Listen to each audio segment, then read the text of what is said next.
Donc voici l'agenda. Il y a sûrement la vôtre, vous allez vous reconnaître, je passe toutes les pages. Oui. Oui. Il est très très beau. Moi j'ai dessiné le bonhomme et après on a colorié les deux. Ça c'est vous qui l'avez fait. C'est la colorie, bah, c'est notre ouais, c'est notre case. J'avais fait cette case. C'est laquelle? C'est celle-là. Je suis assez fière de moi. Moi aussi.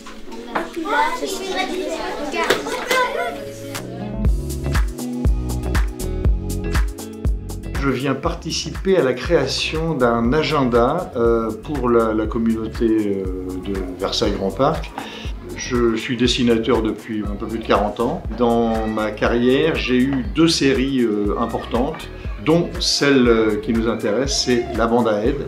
Je dois rencontrer des élèves de classe de CM1 pour leur faire une bande dessinée sur des thèmes du développement durable et puis le thème du sport et du handicap. Le tour du visage, une oreille et l'autre oreille derrière. La thématique de la classe, c'était de trouver, lors d'une activité sportive en lien avec JO 2024, des solutions pour avoir 0 déchet lors des activités sportives. 3, 4, 5, 6. Voilà.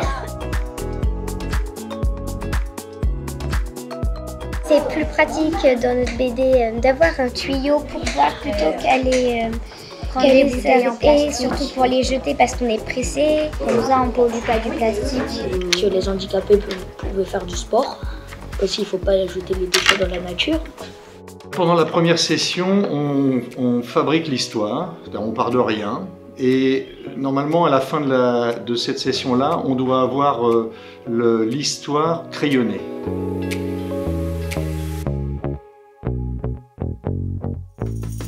Alors aujourd'hui, on est sur la 2e séance. Les dessins sont terminés et donc les enfants sont en train de terminer les planches, c'est-à-dire passer à l'encre. Et donc nous, on a choisi de travailler sur les économies d'énergie. Je les ai sensibilisés. Il peut toujours y avoir des cataclysmes à cause de ça. On ne peut plus respirer si l'air est trop pollué.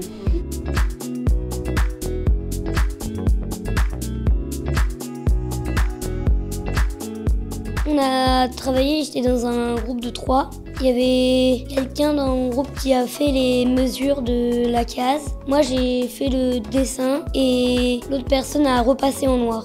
Moi j'ai fait un jeu, c'est la pyramide de calcul. Là, il y a le fil pour éteindre la lumière. Il faut tirer dessus. Et pour aller, il faut additionner les nombres.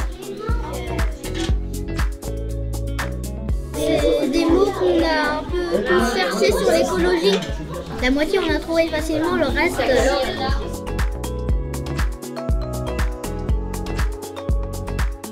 Les enfants avaient des connaissances par rapport au recyclage, ensuite on a pu justement en profiter pour approfondir le sujet. C'est un plus parce que c'est quelque chose qu'ils ne font pas habituellement, donc ça va être ancré dans leur mémoire, c'est des souvenirs qui vont se créer. Ouais.